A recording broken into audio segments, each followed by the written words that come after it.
Live कीजिए। क्या वो इस मैच में कुछ हुआ था क्या? सब कुछ ठीक ठाक है ना? क्या बोले? क्या?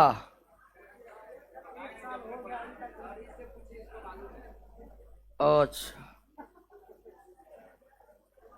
क्या हुआ था?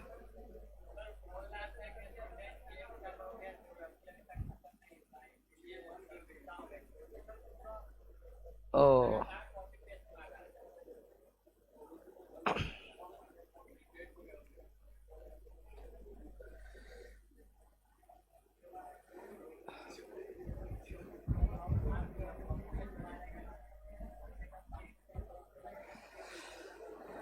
चल टेंशन ज्यादा नहीं लीजिए। नौकरी होने से पहले कोर्स खत्म होगा।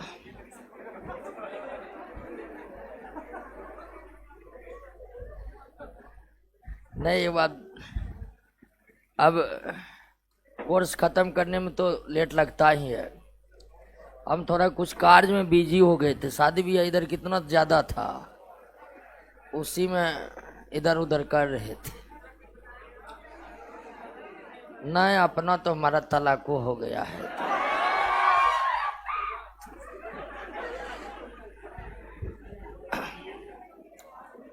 इसलिए पिछले हफ्ते थोड़ा डिस्टर्ब भी थे, क्लास बंद और कोर्स खत्म होने में तो लेट लगता ही है। अब देखते हैं, बहुत बड़ा सिलेबस है। 2-1 घंटा टाइम दीजिएगा तो 2 घंटा में कितना चीज हो पाएगा। इसीलिए हम ये बोलते हैं कि अगर जल्दी खत्म करना है तो 2 बैच ले लीजिए, कोई भी, या रिकॉर्डेड बैच ले लीजिए। ऑनलाइन वाले को तो बहुत बेहतरीन सुविधा है रिकॉर्डेड बैच। रिकॉर्डेड बैच आप 6 महीने में चाहिएगा, 6 महीने में खत्म हो जाएगा। ठीक है। अब ज्योग्राफी है, ज्योग्राफी में सर को लेट लगे होंगे। ज्योग्राफी बहुत बड़ा है, मैपिंग है। ठीक है, मैपिंग में तो 3-4 महीना लग जाता है। हाँ हाँ, तो हिस्ट्री या ज्योग्राफी समाप्त होने में उतना समय लगता ही, आप कहीं पढ़िए। ठीक है, ऐसा नहीं कि हम लोग लेट से पढ़ाते हैं। मैपिंग के साथ ज्योग्राफी होता है ना। लोग तो डायरेक्ट देखता है कि ज्योग्राफी हो रहा है, ज्योग्राफी हो रहा है, मैपिंग के साथ हो रहा है। तो किसी भी तरह का मत करिए। कोर्स समाप्त होने में लेट लगता है और हम आज बिल्कुल फ्री होकर बोल रहे हैं कि आपको कम से कम जो है 2 साल समय देना पड़ेगा। 2 घंटा के लिए कितना घंटा? 2 घंटा समय दिया, 2 साल नहीं लगता है, 1.5 साल में खत्म हो जाता है, लगभग खत्म हो जाता है। 90% 1.5 साल का है। बात को सुनिए, बोलिए मत, सुनिए। आपके बोलने से क्या फायदा है? हम तक आवाज पहुंचेगा भी नहीं। इसलिए बातों को सुनिए। अगर जल्दी खत्म करना है, जिनको भी 2 बैच ले लीजिए। 1 बैच ऑफलाइन, 1 बैच ऑनलाइन। जो ओनली ऑनलाइन है वो भी 2 बैच ले लीजिए। ठीक है, वो भी 2 बैच पकड़ लीजिए, या रिकॉर्डेड बैच ले लीजिए, या कोचिंग पर आकर आप 1 ही बैच लिए हैं, उसको 2 बैच में ऐड कराना चाहते हैं तो वो भी हो सकता है। तो नहीं, दोबारा पैसा वैसे आपको समझिए ना, पैसा तो आपको रूम रेंट में खर्चा होता है, खाने में खर्चा होता है। जोड़िएगा ना, जो पैसा के बारे में बात किए ना, जोड़िएगा तो आपको पढ़ाई पर सबसे कम खर्चा हुआ होगा पटना में अभी तक। सबसे कम खर्चा विद्यार्थियों को किसमें होता है? पढ़ने में। अरे आप तो पेन भी लिखो पिको खरीदते हैं, बात करते हैं। ठीक है, 7 रुपया का पेन भी सही से नहीं खरीदता आदमी। ठीक है, तो खर्च के बारे में तो छोड़ ही दीजिए। पढ़ाई में बहुत ज्यादा खर्च नहीं होता, सबसे कम खर्च होता है, सबसे कम। अगर हम झूठ बोले तो आप जाकर जोड़ लीजिए। खैर, हम ज्यादा बातों पर नहीं आएंगे, हम आते हैं सीधे।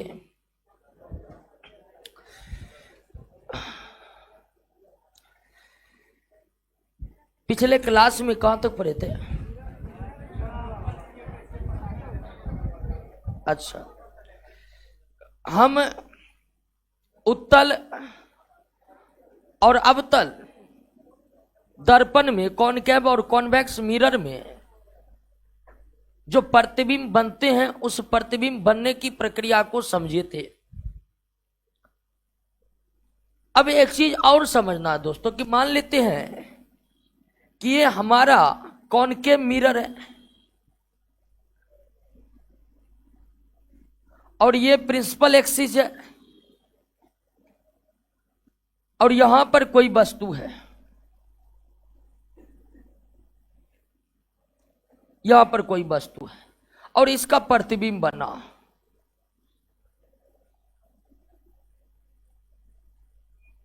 और इस तरह से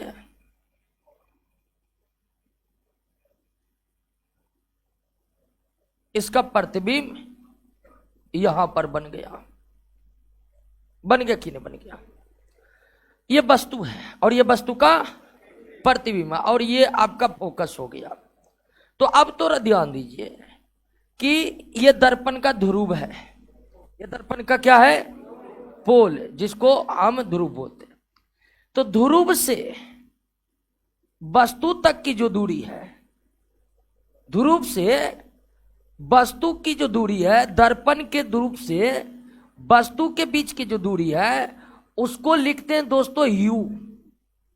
क्या लिखते हैं? यू। ध्रुव से वस्तु की दूरी, वस्तु की दूरी को क्या लिखते हैं? यू। ठीक है, यू लिखते हैं।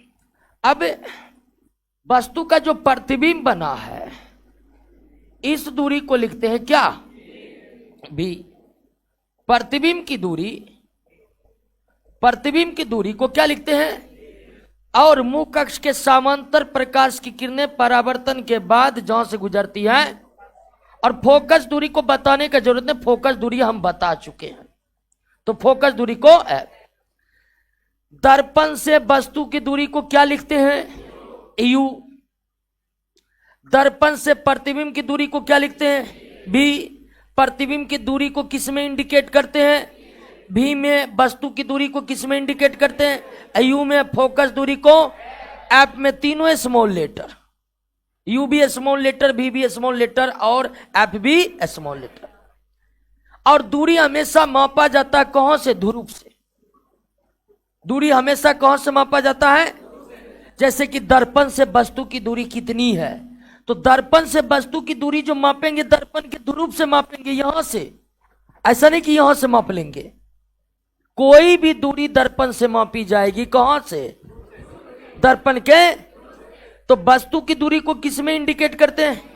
यू में। प्रतिबिंब की दूरी को, अब फोकस दूरी को एफ में। अब इनके बीच का जो संबंध होता है दर्पण में, वो होता है 1/v + 1/u बराबर 1/f। 1/v + 1/u बराबर 1/, जहां भी क्या है दोस्तों? प्रतिबिंब की दूरी, u क्या है? एफ क्या है? और प्रतिबिंब की दूरी, वस्तु की दूरी और फोकस दूरी का दर्पण में क्या रिलेशन होता है? 1/v + 1/u बराबर 1/f। सभी दर्पण में, उत्तल दर्पण में भी और अवतल दर्पण में भी, उत्तल दर्पण में भी और अवतल दर्पण में। क्लियर हो गया? बात समझ गए? तो इस रिलेशन का वैसे तो अभी हमें काम नहीं है, लेकिन अंत में जब हम न्यूमेरिकल हल करेंगे, लाइट में न्यूमेरिकल है ना जी, जब न्यूमेरिकल प्रश्न को हम हल करेंगे तब इस सूत्र का हमें बार बार काम आएगा। क्लियर? तो इस सूत्र को आप अभी यहां पर छोड़ दीजिए। अभी सिर्फ यही समझना है कि वस्तु की दूरी को क्या लिखते हैं? यू। प्रतिबिंब की दूरी को भी, फोकस दूरी को, और इन तीनों के बीच का संबंध है 1/v + 1/u बराबर 1/f। दर्पण से कोई भी दूरी कहां से मापी जाती है? ध्रुव से। दर्पण से कोई भी दूरी कहां से मापी जाती है? ध्रुव से। दर्पण के मध्य बिंदु को ही दर्पण का क्या कहते हैं? तो दर्पण सूत्र याद हुआ, 1/v + 1/u बराबर 1/, जहां भी क्या है दोस्तों? u क्या है? f क्या है? अब दोस्तों ध्यान दीजिए कि दर्पण में जैसे ये आपका कॉनकेव मिरर है और ये आपका क्या है, कॉन्वेक्स मिरर है, और ये प्रिंसिपल एक्सिस है। तो इधर की दूरी मापी जाती है किसमें, पॉजिटिव में, इधर की दूरी मापी जाती है निगेटिव। ऊपर की दूरी और नीचे की दूरी निगेटिव में। यह मापने का अंतरराष्ट्रीय रूल है। दर्पण के इस तरफ की दूरी का मान क्या होता है, ऋणात्मक, और इस तरफ की दूरी का मान धनात्मक होता है। इस तरफ की दूरी क्या होता है, इस तरफ की दूरी सभी दर्पण में। तो दर्पण के इस तरफ की दूरी को आप मापिएगा किसमें, और इस तरफ की दूरी, ऊपर की दूरी और नीचे की दूरी। जैसे किसी भी दर्पण में वस्तु इधर ही रहता है, वस्तु को इधर बाएं तरफ रखने का रूल ही नहीं है, हमेशा इधर ही रहेगा। सॉरी, दाएं तरफ, ये दायां हो गया और ये बायां हो गया, तो वस्तु हमेशा बाएं तरफ रखा जाता है। इसीलिए किसी भी दर्पण में वस्तु का दूरी हमेशा ऋणात्मक ही आता है, क्योंकि वस्तु को आप इस साइड रखिए, अवतल दर्पण है, इसी साइड वस्तु रहेगा। उत्तल दर्पण में वस्तु इसी साइड रहेगा, और इस साइड की दूरी किसमें मापना है, किसमें, ऋणात्मक में। क्लियर हो गया। तो हम जब दर्पण से दूरियों को मापते हैं तो उस दूरी के मापने के क्रम में दूरी में प्लस माइनस लगाना पड़ता है दिशा बताने के लिए। तो इधर की दूरी किसमें मापेगा, और इधर का दूरी। और ये ज्यादा जब न्यूमेरिकल बनाएंगे ना, और ज्यादा कॉन्सेप्ट आपका क्या हो जाएगा, क्लियर हो जाएगा। क्लियर हो गया। अब यहां पर ध्यान दीजिए दोस्तों कि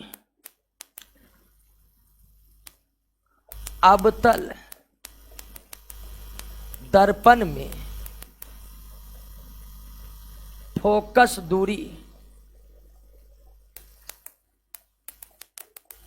ऋणात्मक तथा उत्तल दर्पण में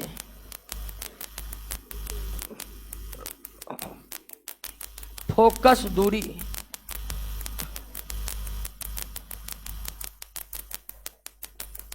धनात्मक होता है।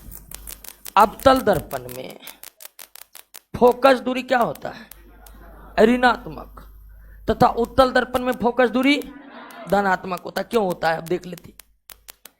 ये हमारा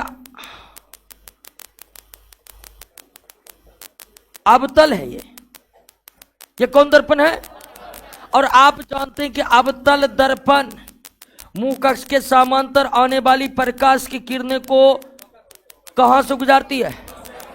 तो अवतल दर्पण का फोकस इस साइड है।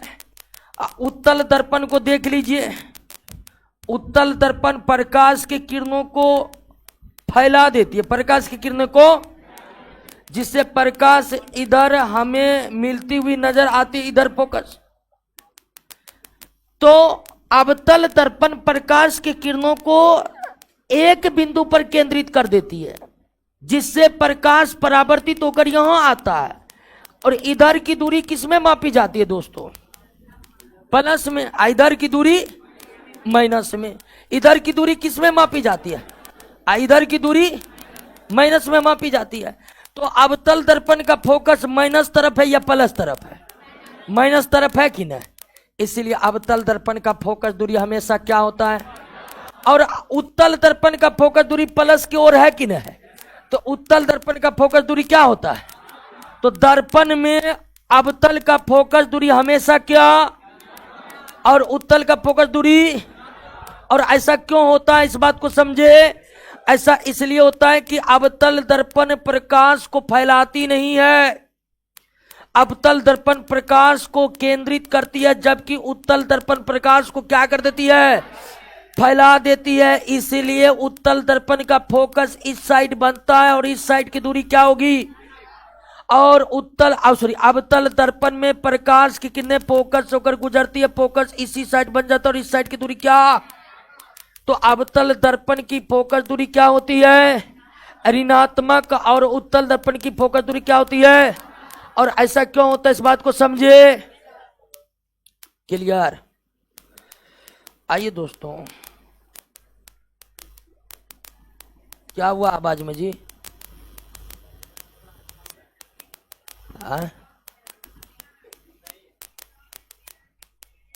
ऊपर वाले क्लासरूम का पैनल देखिए। आप हम समझेंगे रिफ्रैक्शन ऑफ लाइट, प्रकाश का अपवर्तन, प्रकाश का अपवर्तन किया।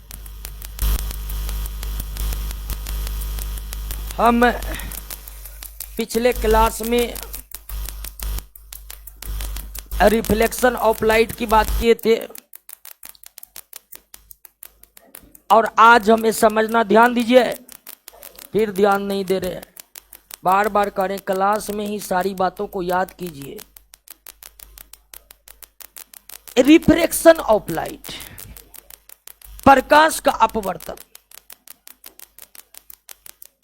और प्रकाश बात काय कर रहा है जी? समझ में नहीं आ रहा है? प्रकाश का परावर्तन हम पिछले क्लास में पढ़े थे। अब हम प्रकाश के अपवर्तन की घटना को देखेंगे। और सबसे पहले समझिए कि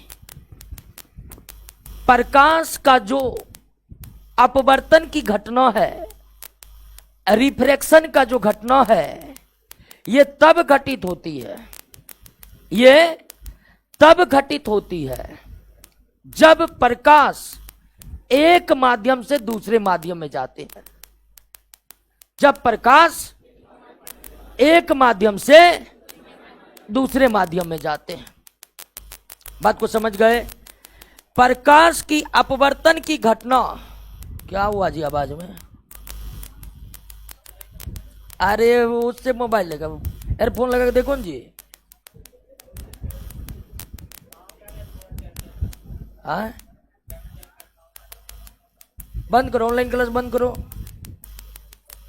बंद करो, सूचना भेजो कि क्लास डिस्टर्ब हो रहा है, बंद करो। हाँ ध्यान दीजिए, ऑनलाइन क्लास बंद करो। रिफ्रैक्शन ऑफ लाइट, अपवर्तन की घटना, ठीक है ना? अब अपवर्तन की घटना कब घटित होगी? जब प्रकाश एक माध्यम से दूसरे माध्यम में जाएंगे। जब प्रकाश एक माध्यम से दूसरे माध्यम में जाएंगे। अगर प्रकाश एक ही माध्यम में रहती है तो अपवर्तन की घटना नहीं घटित होती है। अगर प्रकाश एक ही माध्यम में रहे तो अपवर्तन की घटना घटित नहीं होती है। अपवर्तन की घटना तब घटित होगा प्रकाश एक माध्यम से दूसरे माध्यम में जाए। अब एक माध्यम से दूसरे माध्यम में जाता है प्रकाश, तो क्या होता है उससे पहले आप माध्यमों पर विचार कर लीजिए। माध्यम पर विचार कर लीजिए तो माध्यम भी दो प्रकार के होते हैं, एक विरल माध्यम और एक सघन माध्यम, डेंस मीडियम और रेयर मीडियम। डेंस मीडियम और रेयर मीडियम, सघन माध्यम और विरल माध्यम। अब इस माध्यम का क्या मतलब हुआ? सघन माध्यम का मतलब है दोस्तों, सघन माध्यम का मतलब है, सघन माध्यम का मतलब है कि इसमें प्रकाश की चाल कम होगी। और विरल माध्यम का मतलब है कि प्रकाश की चाल अधिक होगी। यानी आपके पास दो माध्यम है। माध्यम समझ रहे हैं ना? ठोस माध्यम, द्रव माध्यम, गैस माध्यम, निर्वात माध्यम, कुछ भी हो सकता है। तो आपके पास दो माध्यम है जिसमें एक में प्रकाश की चाल कम है, तो आप कहिएगा कि दो में ये क्या है, और एक में प्रकाश की चाल अधिक है, तो वो क्या हो गया? तो दो माध्यम में जिसमें प्रकाश की चाल अधिक होगी वो विरल होगा, जिसमें प्रकाश की चाल कम होगी वो क्या होगा? सघन। जिसमें प्रकाश की चाल अधिक होगी वो क्या होगा? विरल होगा। जिसमें कम होगी वो सघन होगा। बात समझ गए दोस्तों? विरल और सघन माध्यम समझ गए? विरल माध्यम का मतलब उसमें प्रकाश क्या होगा? प्रकाश की चाल। असघन माध्यम का मतलब क्या? क्लियर हो गया? अब आते हैं दोस्तों, हम विचार करते हैं कि एक माध्यम है हवा और एक दूसरा माध्यम है कांच, और ये दोनों माध्यम को अलग करने वाला एक सतह है। एक माध्यम है हवा, एक दूसरा माध्यम है कांच, और हम मानकर चलते हैं कि ये सतह दोनों माध्यम को क्या करता है? अलग करता है। ये सतह दोनों माध्यम को क्या करता है? अलग करता है। ये सतह दोनों माध्यम को क्या करता है? अलग करता है। अब ये सतह जो दोनों माध्यम को अलग करता है दोस्तों, तो मान लीजिए कि प्रकाश की किरणें हवा से प्रवेश कहां कर रहा है? कांच में।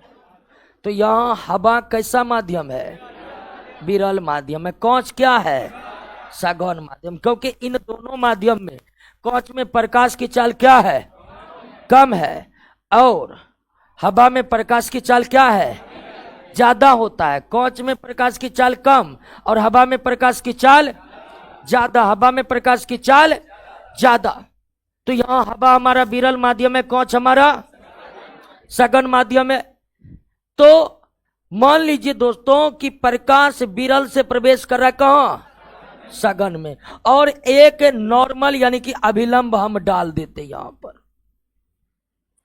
तो जब प्रकाश की किरणें सघन माध्यम से विरल माध्यम से सघन माध्यम आती है, तो अपने पथ पर वो रह नहीं पाती है। वो अपने पथ से थोड़ा क्या हो जाता है? मुड़ जाती है या विचलित हो जाती है। मुड़ जाती है या, और यही घटना क्या कहलाता है? प्रकाश का अपवर्तन। जब प्रकाश एक माध्यम से दूसरे माध्यम में जाती है, तो दूसरे माध्यम में प्रकाश का पथ एक समान नहीं रह पाता है। वे अपने पथ से थोड़ा मुड़ जाती है या अपने पथ से थोड़ा विचलित हो जाती है। इसी घटना को क्या कहते हैं?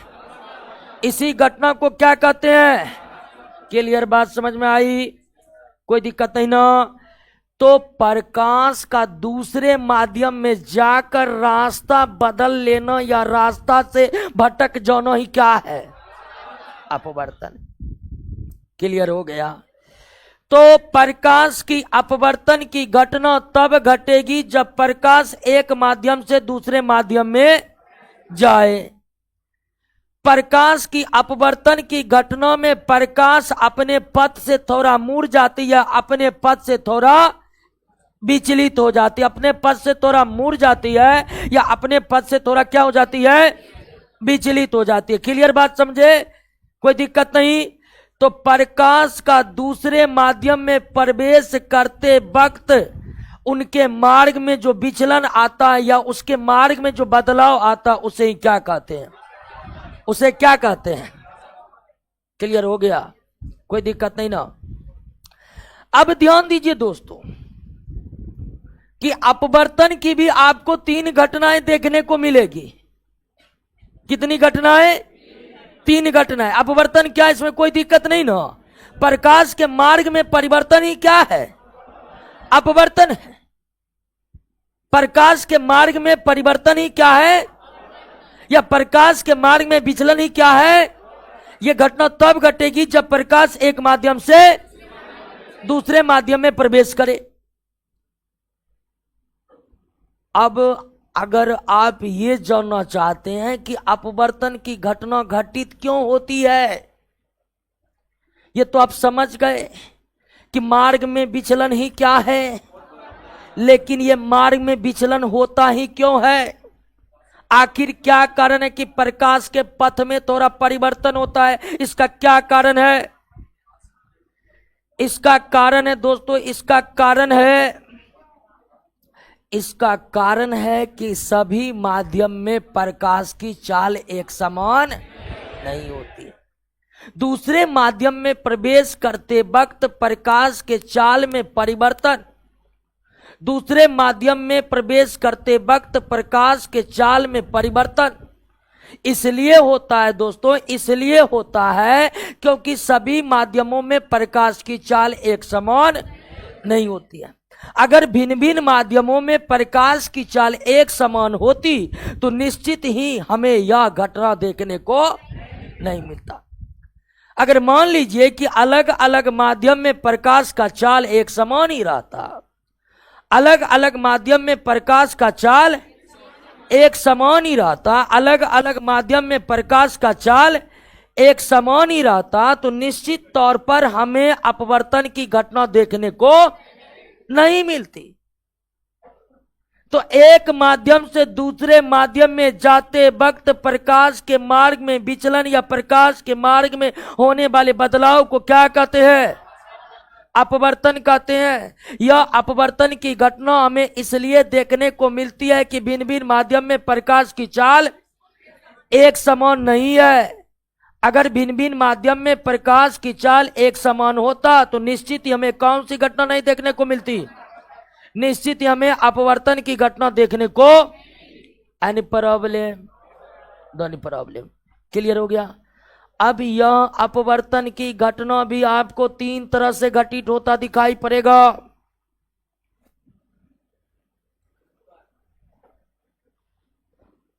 और वो तीन तरह से कैसे दिखाई पड़ेगा दोस्तों? मान लीजिए कि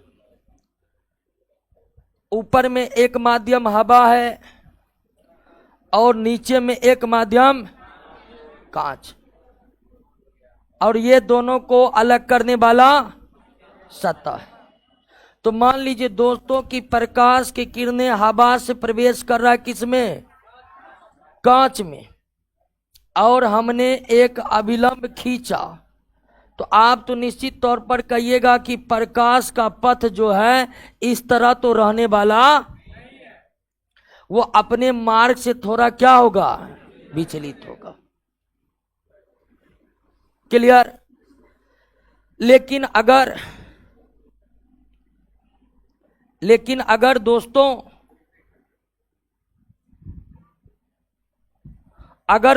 प्रकाश कांच से प्रवेश करे कहां? कांच से प्रवेश करे कहां? हवा में, या एक नॉर्मल अभिलंब खींच देते हैं, तो निश्चित तौर पर आप तो ये कहिएगा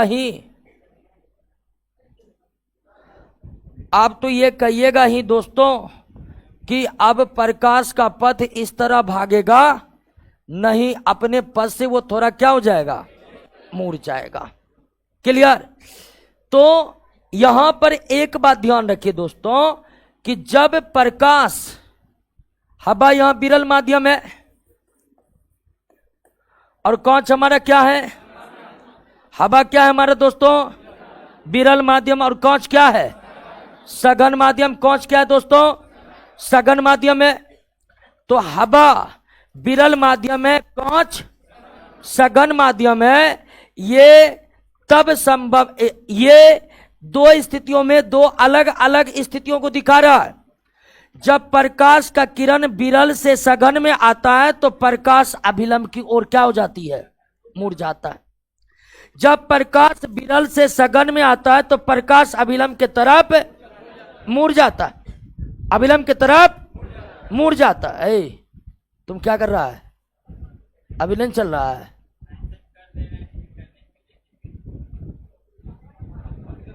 निकलो निकलो, तुम यहां से निकलो। तुम ड्यूटी बोलो चेंज करो। है कौन है यहाँ पर? इसका ड्यूटी चेंज करो, दूसरा जगह लगाओ इसको। अगला क्लास से नहीं रहेगा। ध्यान दीजिए, जब प्रकाश की किरणें विरल माध्यम से सघन में आता है तो प्रकाश की किरणें अभिलंब की तरफ मुड़ जाती है, अभिलंब की तरफ। और जब प्रकाश की किरणें सघन से विरल में जाता है, सघन से विरल में जाता है, तो अभिलंब से क्या होता है? दूर भाग जाता है। क्लियर हुआ बात, समझे? कोई दिक्कत नहीं ना। जब प्रकाश विरल से सघन में आएगा तो प्रकाश की किरणें अविलंब की तरफ मुड़ जाएगी, और जब प्रकाश की किरणें सघन से विरल में जाएगी तो अविलंब से दूर भागेगी। यानी सघन माध्यम में मुड़ेगी, अविरल माध्यम में दूर भागेगी। सघन माध्यम में मुड़ेगी, अविरल माध्यम में, यानी प्रॉब्लम। लेकिन दोस्तों ये भी याद रखना है साथ साथ कि प्रकाश की किरणें, ये मान लीजिए दोस्तों ये हवा है और ये क्या है, कांच है। ये हवा है और ये कांच, और इन दोनों माध्यम में प्रकाश का प्रवेश लंबवत होता है। क्या होता है? लंबवत, परपेंडिकुलर।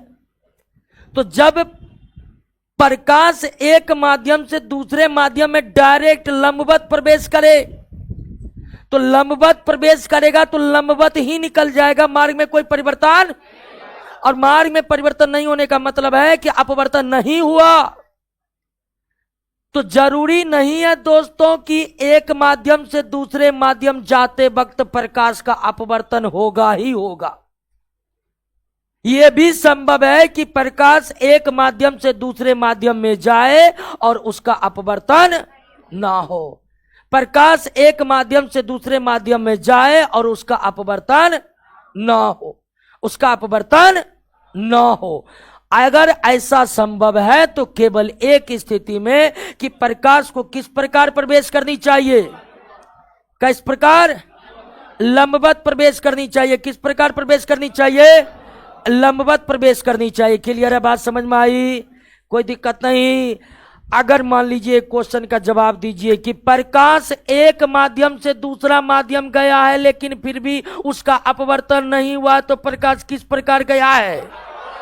यानी प्रकाश का अपवर्तन केवल तब संभव है जब प्रकाश एक माध्यम से दूसरे माध्यम में तिरछा प्रवेश करे, तिरछा प्रवेश करे तभी अपवर्तन संभव है। लंबवत प्रवेश करने पर अपवर्तन संभव है, लंबवत प्रवेश करने पर अपवर्तन संभव है, यानी प्रॉब्लम।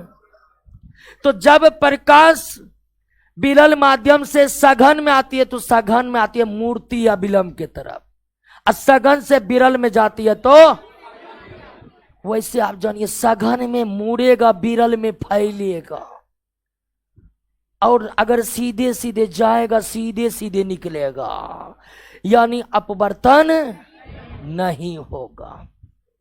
क्लियर बात समझ में आ गया? कोई दिक्कत नहीं ना। प्रकाश का अपवर्तन समझ गए। मार्ग में बदलाव ही क्या है? अपवर्तन है। और ये क्यों घटित होती है? क्योंकि सभी माध्यम में प्रकाश का वेग एक समान। अगर भिन्न भिन्न माध्यम में प्रकाश का वेग एक समान होता तो हमें कौन सी घटना देखने को नहीं मिलती? हमें कौन सी घटना देखने को नहीं मिलती? क्लियर हो गया? आइए दोस्तों अब समझते हैं लॉ ऑफ डिफ्रैक्शन, अपवर्तन के नियम। अपवर्तन के, लेकिन अपवर्तन के नियम को समझने से पहले कुछ टर्म को समझ लेना बहुत जरूरी है।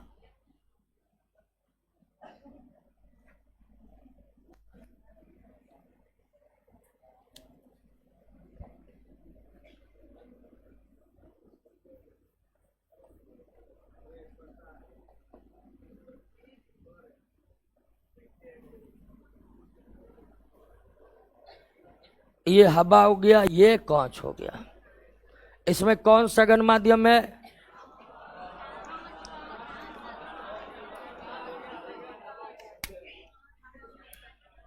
सघन है। और प्रकाश को हम प्रवेश कराते हैं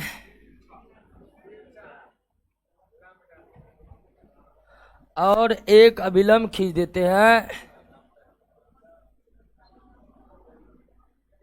और ये बात तो क्लियर है कि प्रकाश सीधे प्रवेश नहीं करेगा। क्लियर? अभिलंब की तरफ क्या होगा? मुड़ जाएगा। तो दोस्तों इस किरण को कहते हैं आपतित किरण, इस कोण को कहते हैं आपतन कोण। इस किरण को कहते हैं अपवर्तित किरण। परावर्तित, परावर्तन में ही परावर्तित नहीं, ये क्या है? अपवर्तन कोण। और ये लाइन अभिलंब है, वो तो जान गए हैं। क्लियर? तो जो किरणें आ रही है, सतह से टकरा रही है, उस किरणें को क्या कहते हैं? और मूर्ति हुई दूसरे माध्यम में प्रवेश करने वाले अपवर्तित किरण। आपतित किरण अभिलंब के साथ जो कोण बनाया, आपतन कोण। आपतित किरण अभिलंब के साथ जो कोण बनाया, आपतन कोण कहते हैं। आपतित किरण अभिलंब के साथ जो कोण बनाया उसे क्या कहते हैं? आपतन कोण कहते हैं। अपवर्तित किरण अभिलंब के साथ जो कोण बनाया, अपवर्तित किरण अभिलंब के साथ जो कोण बनाया उसे क्या कहते हैं? अपवर्तन कोण कहते हैं। क्लियर हुआ? बात समझ गए? अब देखिए यहां विरल से सघन में जा रहा है। अगर आप ध्यान दीजिए दोस्तों कि मान लीजिए प्रकाश की किरणें कांच से प्रवेश करे कहां? हवा में। कांच से प्रवेश करे कहां? हवा में। तो वो अभिलंब से क्या होगा? दूर भागेगा। तो ये है दोस्तों, यहां पर ये है वो आपका क्या? आपतित किरण। और ये क्या हो गया? आपतन कोण। और ये क्या हो गया? अपवर्तित किरण। और ये क्या हो गया? अपवर्तन कोण। तो जिस माध्यम में किरण विचलन होगा उस माध्यम में अपवर्तन कोण, अपवर्तित किरण। ध्यान दिए दोस्तों, जब आपका प्रकाश की किरणें, जब आपका प्रकाश की किरणें हवा से कांच यानी कि विरल से सघन में प्रवेश किया तो ये आपतित किरण और ये आपतन कोण, ये अपवर्तित किरण और ये अपवर्तन कोण। लेकिन वही दोस्तों कि जब प्रकाश की किरणें सघन से विरल माध्यम में प्रवेश करती है तो प्रवेश यहां से हो रहा है दोस्तों, तो ये हो गया आपतित किरण और ये हो गया आपतन कोण। ये हो गया अपवर्तित किरण और ये हो गया। तो जो प्रकाश की किरणें पड़ेगी सतह पर वो क्या कहलाएगी? जो प्रकाश की किरणों में विचलन होगा क्या कहलाएगा? अपवर्तित किरण। जो प्रकाश आती है वो आने वाला ही अपवर्तन के दौरान जिस प्रकाश के पथ में विचलन होता है उसे क्या कहते हैं? तो जिस किरण के मार्ग में विचलन होगा वो, जिस किरण के मार्ग में विचलन होगा वो अपवर्तित किरण, और जो किरणें आएगी वो, इसलिए यहां पर आने वाले किरणें थी ये, तो इसलिए ये आपतित था, और यहां पर आने वाली किरणें हैं ये, तो इसलिए ये आपतित है। Any problem? No any problem. दोस्तों आइए समझते हैं अपवर्तन के नियम। अपवर्तन के नियम। अपवर्तन समझे कि नहीं समझे? क्या है अपवर्तन? मार्ग में परिवर्तन ही अपवर्तन है। क्या प्रकाश की किरणें एक माध्यम से दूसरी माध्यम में जाएगा तो अपवर्तन अनिवार्य रूप से होगा ही होगा। एक ऐसी स्थिति है जब प्रकाश एक माध्यम से दूसरे माध्यम जाती भी है और उसका अपवर्तन होता भी नहीं है। वह कौन सी स्थितियां है? जब प्रकाश की किरणें एक माध्यम से दूसरे माध्यम में लंबवत प्रवेश करती है तो लंबवत ही निकल जाती है, लंबवत प्रवेश करती है तो लंबवत ही निकल जाती है, लंबवत प्रवेश करता है तो लंबवत ही निकल जाता है, और प्रकाश के मार्ग में विचलन ही नहीं हुआ तो अपवर्तन भी नहीं हुआ। That's all. अब पढ़ते अपवर्तन का नियम। अपवर्तन का पहला नियम है आपतित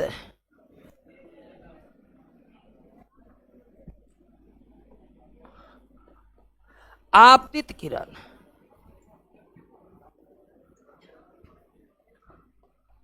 अपवर्तित किरण तथा अभिलंब तथा एक ही तल में होते हैं, एक ही तल में होते हैं। उदाहरण के लिए दोस्तों, ये एक माध्यम है हवा और ये दूसरा माध्यम है हीरा। तो प्रकाश की किरणें इस तरह आया और हम एक अभिलंब खींच देते हैं, तो प्रकाश की किरणें थोड़ा क्या होगा, अभिलंब की ओर मुड़ेगा। तो ये जो आपतित किरण है, आपतित किरण का बिंदु, जिस बिंदु से अपवर्तित किरण निकला और जिस बिंदु पर अभिलंब आया, वो बिंदु तीन अलग अलग नहीं है बल्कि केवल एक है। यहां पर एक ही बिंदु है जो आपतित किरण आ रही है, उसी बिंदु से अपवर्तित किरण निकल रही है, उसी बिंदु पर गिरा है कौन, अभिलंब। बात समझे कि नहीं समझे? ये जो लाइन है अपवर्तन के प्रथम नियम, फर्स्ट लॉ ऑफ रिफ्रैक्शन, इसमें करे कि आपतित किरण, अपवर्तित किरण तथा अभिलंब एक ही तल में होते हैं। इसको इस तरह से समझिए। अगर आप ये बात नहीं समझ रहे कि एक ही तल में होने का क्या मतलब है, तो मतलब इसका यह है दोस्तों कि आपतित किरण जिस बिंदु से आ रही है उसी बिंदु पर अभिलंब भी गिर रहा है, उसी बिंदु पर अभिलंब भी गिर रहा है, और उसी बिंदु से निकल रहा है क्या, उसी बिंदु से निकल रहा है कौन, अपवर्तित किरण। क्लियर हो गया? हो गया कि नहीं हो गया? दूसरा क्या हुआ जी, दूसरा रूल, दूसरा रूल को यहीं से समझते हैं दोस्तों। ये है आपका, फेर गड़बड़ा रहे हैं, आपतन कोण, इसको आई लिखते हैं। जो आ रहा है तो आ रहा है तो आपतन होगा, इसमें तो कोई दिक्कत नहीं। ओ से आ रहा है, ओ से आपतन, क्या जिधर आ रहा है उधर आपतन कोण बनेगा, और ये आपका क्या हो गया, अपवर्तन कोण। इसको क्या लिखते हैं, आर। तो किसी एक प्रकाश किरणें के लिए दूसरा रूल है, किसी एक रंग के प्रकाश की किरणों के लिए साइन आर, सॉरी साइन आई बटे साइन आर का मान हमेशा क्या होगा, किसी एक रंग के प्रकाश की किरणों के लिए, किसी एक रंग के प्रकाश की किरणों के लिए हमेशा साइन आई बटे साइन आर का मान क्या होगा, कांस्टेंट होगा। और इस संबंध को निकाला था स्नेल ने। किसने निकाला था, स्नेल ने। इसलिए अपवर्तन के दूसरे नियम को क्या कहते हैं, स्नेल का नियम कहते हैं। अपवर्तन के दूसरे नियम को क्या कहते हैं, स्नेल का नियम कहते हैं। अपवर्तन के दूसरे नियम को क्या कहते हैं, तो पहला नियम है आपतित किरण, अभिलंब और अपवर्तित किरण एक ही तल में होते हैं, एक ही बिंदु पर आपतित होते हैं, एक ही बिंदु से निकलते हैं। दूसरा, एक खास रंग के प्रकाश की किरणों के लिए, एक खास रंग के प्रकाश की किरणों के लिए साइन आई बटे साइन आर का मान क्या होता है, जहां आई आपका क्या है और आर क्या है, आर क्या है, any problem, any problem.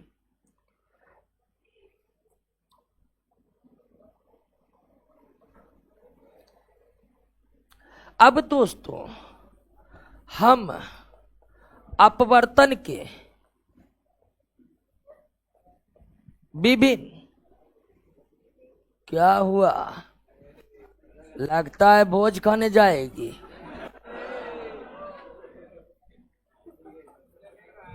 Party वार्टी है क्या?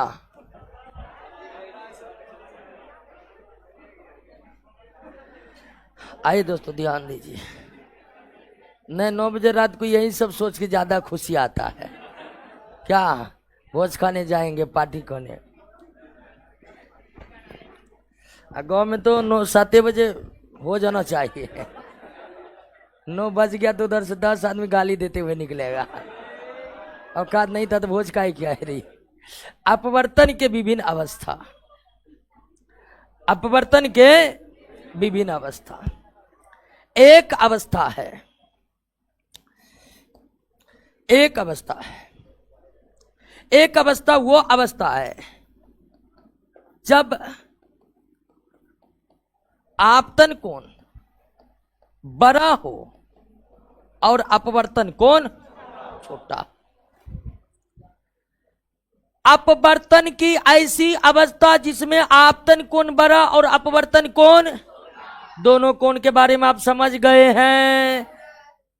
अब अपवर्तन की ऐसी स्थिति, अपवर्तन की ऐसी स्थिति जिसमें आपतन कोण बड़ा और अपवर्तन कोण क्या हो, आपतन कोण बड़ा अपवर्तन कोण क्या हो, छोटा हो। तो इसका मतलब क्या निकालिएगा बताइए। इसका मतलब निकालिएगा कि प्रकाश, प्रकाश विरल माध्यम से सघन माध्यम में, सघन माध्यम में तिरछी प्रवेश किया है। अगर अपवर्तन की एक अवस्था में, अगर अपवर्तन की एक अवस्था में आपतन कोण से बड़ा क्या हो, सॉरी आपतन कोण अपवर्तन कोण से क्या हो, आपतन कोण अपवर्तन कोण से क्या हो, बड़ा हो, तो इसका मतलब क्या है, प्रकाश विरल माध्यम से सघन माध्यम में तिरछी प्रवेश करता है। प्रकाश सघन माध्यम से, प्रकाश विरल माध्यम से सघन माध्यम में तिरछी प्रवेश करता है। और ये बात आप समझ चुके, फिर भी आप समझ लीजिए कि मान लीजिए दोस्तों कि एक माध्यम है हवा और एक दूसरा माध्यम है कांच। ले लेते हैं, हवा सघन, सॉरी विरल माध्यम है, कांच सघन माध्यम है। क्यों? तो हवा में प्रकाश की चाल कांच से ज्यादा होती है। जिसमें प्रकाश की चाल ज्यादा होगा वो विरल होगा, जिसमें कम होगा वो सघन। अब प्रकाश की किरणें अगर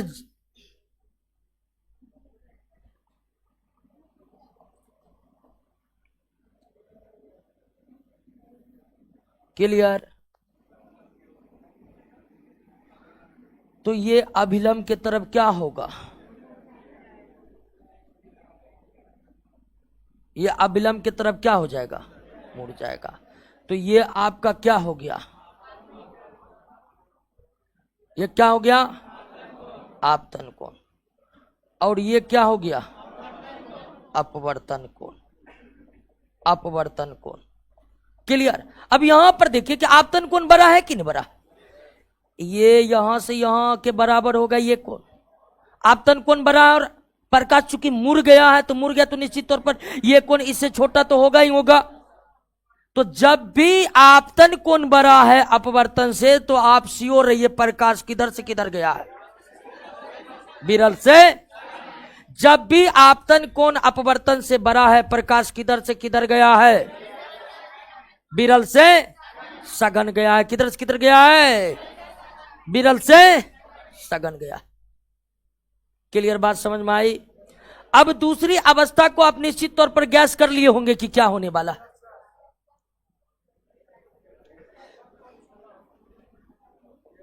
दूसरी अवस्था है कि आपतन कोण से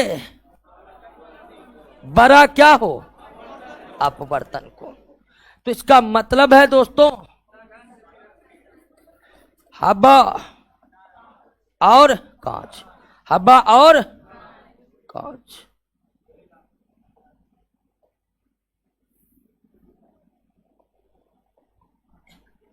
तो ये तो ऐसा जाएगा नहीं दोस्तों, ये जाएगा अभिलंब से दूर दूर। अब ये आपका क्या है दोस्तों, ये कौन सा कोण है, और ये क्या है, आपतन कोण। ये आपका क्या है, आपतन कोण। तो जब आपतन कोण से बड़ा हो कौन, तो इसका मतलब प्रकाश सघन से विरल गया। क्या हुआ, प्रकाश अगर विरल से सघन में जाती है, सघन से विरल में जाती है, तो ऐसी स्थिति में अपवर्तन कोण क्या होता है, क्या होता है। क्लियर हो गया। अपवर्तन की दो अवस्थाएं में कोई दिक्कत होनी नहीं चाहिए। एक तीसरी अवस्था है, एक तीसरी अवस्था है कि आपतन कोण बराबर हो किसका, अपवर्तन कोण का। तो इसका मतलब क्या हैगा, आपतन कोण अपवर्तन कोण का बराबर है, तो एक ही मतलब है कि दोनों कोण का मान कितना है। इसका मतलब प्रकाश की किरणें सीधे निकला है, सीधे निकला है, तो अभिलंब भी इसी पर न गिरेगा। तो अगर आपतन कोण अपवर्तन कोण के बराबर है, तो ये समझ जाइए कि दोनों कितना है, क्योंकि एक 0 डिग्री वाली स्थिति ही ऐसी है जिसमें दोनों कोण क्या हो सकते हैं, बराबर हो सकते हैं, और दूसरी कोई स्थिति। तो अगर आपतन कोण अपवर्तन कोण दोनों बराबर है, तो निश्चित ही दोनों का मान कितना, 0 डिग्री होगा। और ऐसी स्थिति में प्रकाश एक माध्यम से दूसरे माध्यम में गया है, लेकिन अपवर्तन नहीं हुआ है, सीधे सीधे निकल गया है, सीधे सीधे। क्लियर हुआ दोस्तों। अपवर्तन की हम कितने स्थितियों पर चर्चा किए, 3 स्थिति पर चर्चा किए हैं। कितने स्थिति पर चर्चा किए हैं, जब आपतन कोण बड़ा हो किससे, अपवर्तन कोण से बड़ा हो, अपवर्तन कोण से, तो इसका मतलब है प्रकाश गया है विरल से सघन, विरल से सघन। दूसरी स्थिति है कि आपतन कोण से बड़ा हो कौन, अपवर्तन कोण, तो इसका मतलब है कि प्रकाश गया है सघन से विरल में, सघन से विरल में। और एक तीसरी स्थिति है कि आपतन कोण बराबर हो किसका, अपवर्तन कोण का। आपतन कोण बराबर हो अपवर्तन का, दोनों कितना, 0 डिग्री है। ऐसी स्थिति में प्रकाश एक माध्यम से दूसरे माध्यम में सीधे निकला है, सीधे प्रवेश किया है, सीधे निकल गया है, मार्ग में कोई परिवर्तन। कहिए कोई दिक्कत नहीं ना, एनी प्रॉब्लम।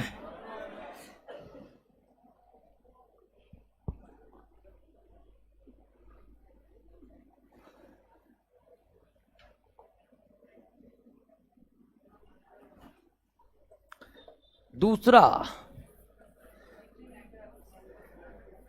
रिफ्रैक्टिव,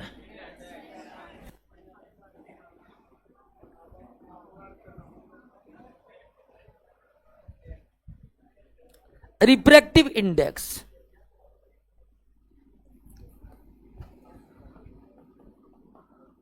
अपवर्तनांक।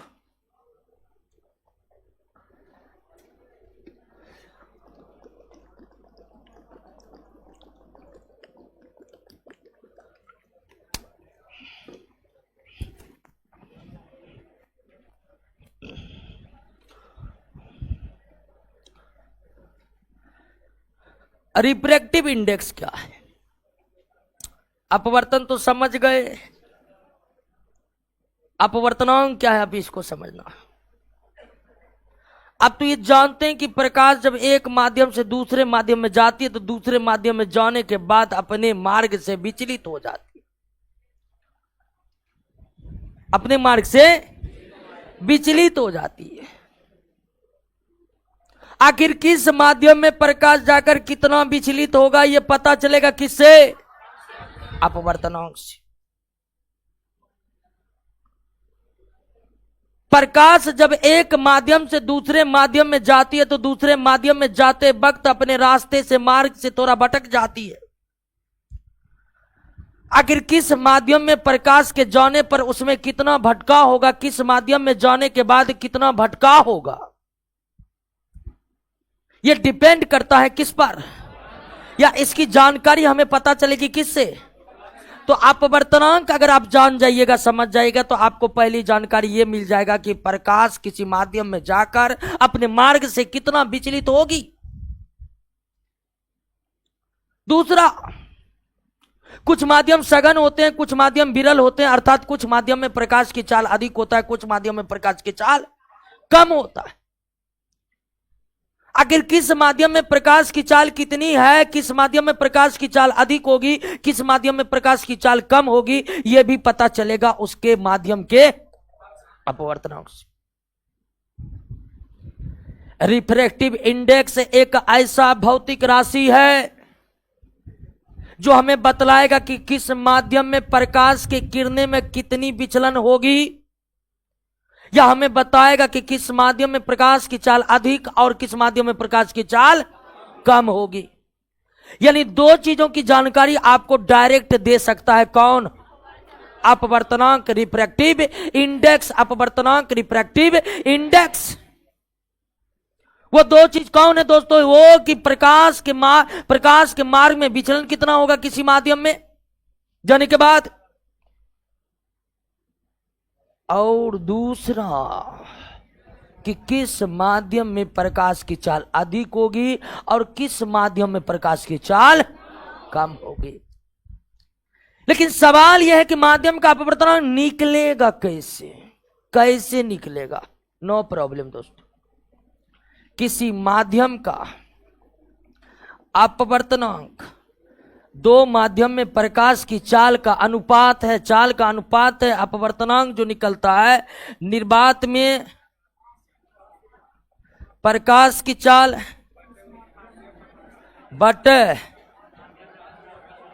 माध्यम में प्रकाश की चाल। यानी किसी माध्यम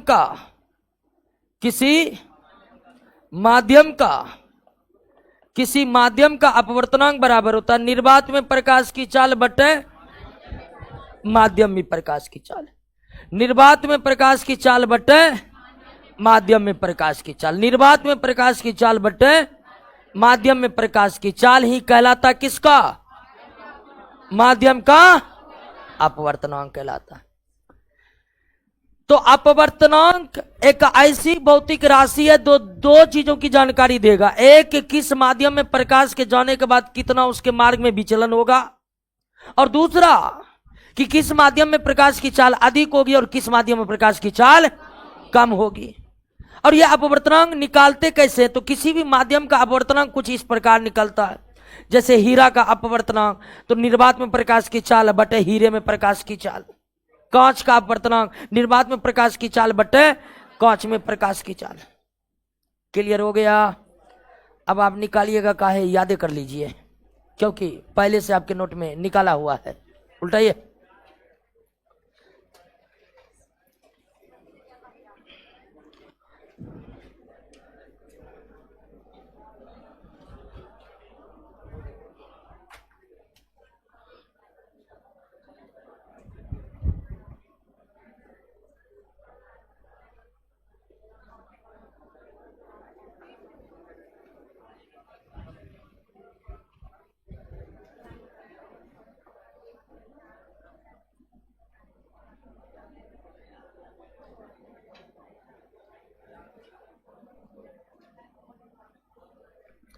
क्लियर? सबसे कम अपवर्तनांक वाला माध्यम कौन है? निर्वात, यानी जीरो, जहां कुछ भी। हवा का अपवर्तनांक निर्वात से ज्यादा होता है। और सबसे अधिक अपवर्तनांक वाला 2 दशमलव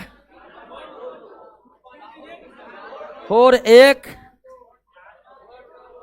अरे तो 2.4 होता है। तो सबसे कम अपवर्तनांक वाला माध्यम कौन है? और सबसे अधिक अपवर्तनांक वाला हीरा। हीरा से अधिक अपवर्तनांक वाला माध्यम अभी मिला नहीं है दोस्तों। यानी अगर हीरे से भी अधिक किसी माध्यम का अपवर्तनांक है तो निश्चित तौर पर अभी उसकी खोज नहीं हुई है। अब ध्यान दीजिए कि हमें कैसे मालूम चलेगा अपवर्तनांक जानकर कि किस माध्यम में प्रकाश की चाल कितनी है और किस माध्यम में प्रकाश की चाल कम है। तो ध्यान दीजिए, जिस माध्यम का अपवर्तनांक जितना कम होगा उसमें प्रकाश की चाल उतनी अधिक होगी। जिस माध्यम का अपवर्तनांक जितना कम होगा उस माध्यम में प्रकाश की चाल उतनी अधिक होगी। और सबसे अधिक चाल प्रकाश की कहा? निर्वात। निर्वात को अंग्रेजी में वैक्यूम कहते हैं, जहां कुछ भी नहीं है, हवा भी नहीं है। और सबसे अधिक अपवर्तनांक हीरा है। तो जिस माध्यम का जितना अधिक अपवर्तनांक होता है उसमें प्रकाश की चाल उतनी क्या होती है? उतनी क्या होती है? कम होती है। क्लियर हो गया? तो सबसे अधिक प्रकाश की चाल किसमें? निर्वात में। और सबसे कम किसमें? सबसे कम किसमें? हीरा में। ध्यान दीजिए, ध्यान को मत भटकाइए। तो सबसे अधिक प्रकाश की चाल किसमें? किसमें? सबसे अधिक प्रकाश की चाल निर्वात में। क्यों? क्योंकि उसका अपवर्तनांक सबसे कम प्रकाश की चाल किसमें? तो इसका मतलब यह है दोस्तों कि प्रकाश की चाल माध्यम के अपवर्तनांक के व्युत्क्रमानुपाती होता है। प्रकाश की चाल माध्यम के अपवर्तनांक के व्युत्क्रमानुपाती होता है। जिस माध्यम का जितना अधिक अपवर्तनांक होगा उस माध्यम में प्रकाश की चाल उतनी ही क्या होगी? कम होगी। कभी कभी दे देगा परीक्षा निम्नलिखित में किस माध्यम में प्रकाश की चाल अधिक है, किस माध्यम में प्रकाश की चाल कम है। यह सवाल आपको तभी बनेगा जब याद रहेगा क्या? अपवर्तनांक। जब क्या रहेगा? अपवर्तनांक आपको याद है तो भिन्न भिन्न माध्यम में प्रकाश की चाल को आसानी से याद कर सकते हैं। भिन्न भिन्न माध्यम में प्रकाश की चाल को आसानी से याद कर सकते हैं दोस्तों। अपवर्तनांक क्लियर? चलिए, अब प्रकाश के अपवर्तन के कारण घटित कुछ घटनाएं हैं।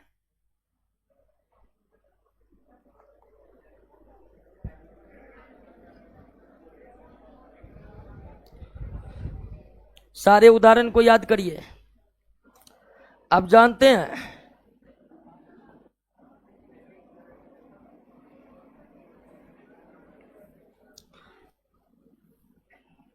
इसमें पानी भरा हुआ है और यहां पर एक सिक्का है। यहां पर क्या है? सिक्का। तो मान लीजिए दोस्तों सिक्का है, तो इससे प्रकाश की किरणें निकला। ये पानी में है जी, पानी से निकलेगा तो सघन माध्यम, और ऊपर में क्या है? हवा। तो विरल माध्यम है तो अविलंब से क्या होगा? दूर भागेगा। अविलंब से क्या होगा? तो यहां पर हमारा आंख है। अब सिक्का से प्रकाश निकला, पानी से बाहर निकला तो मुड़ गया, अपवर्तन होगा क्योंकि एक माध्यम से दूसरा माध्यम जा रहा है। और हमारी आंखों को क्या लगा जानते हैं?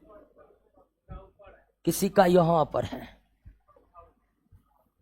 सिक्का यहां पर है। अपवर्तन के कारण बाल्टीन में रखी सिक्का थोड़ा ऊपर दिखाई पड़ता है। क्यों दिखाई पड़ता है? पता चला कि ना?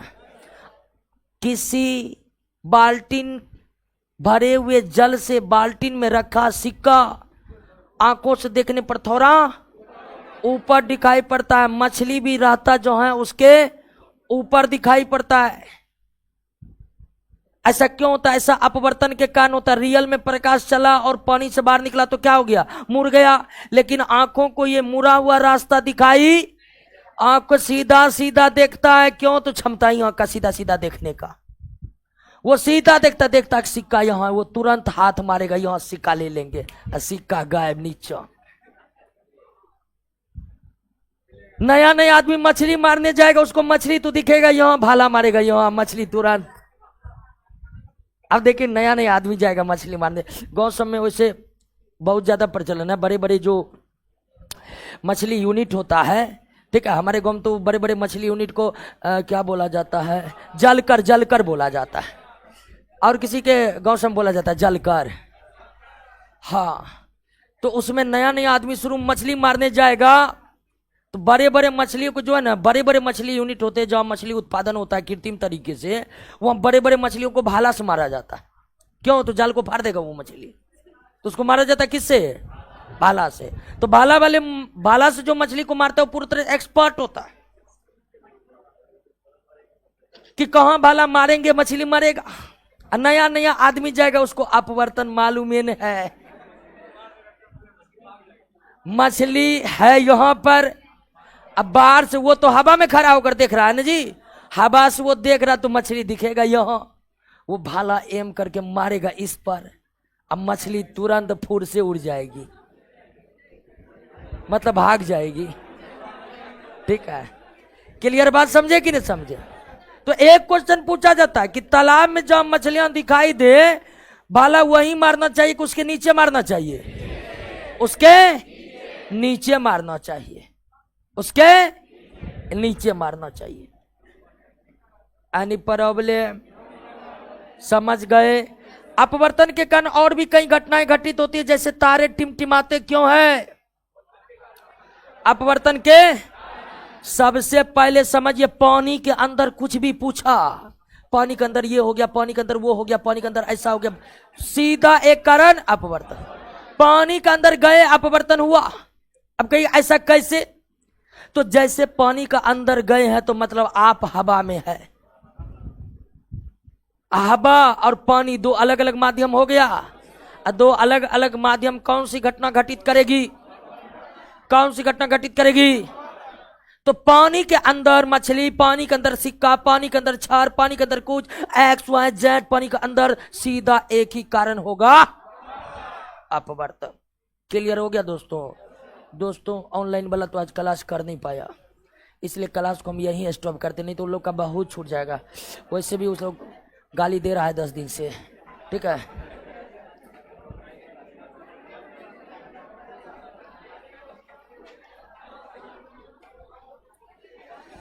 ठीक है दोस्तों, मिलते हैं, आज यहीं पर छोड़ते हैं क्योंकि हमारा थोड़ा क्लास डिस्टर्ब हो गया है।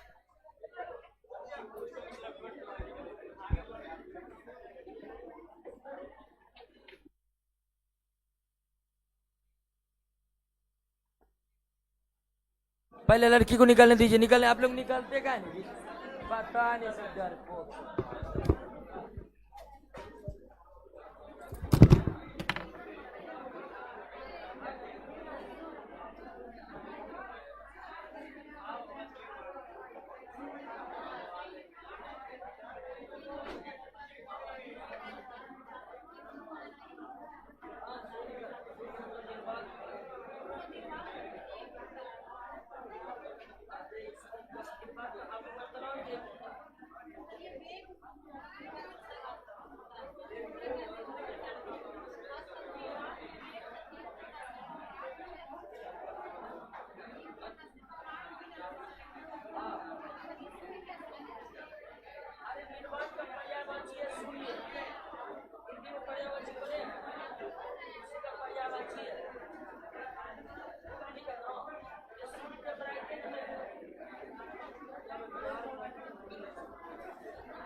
शून्य और निर्वात एक दूसरे का पर्यायवाची शब्द है।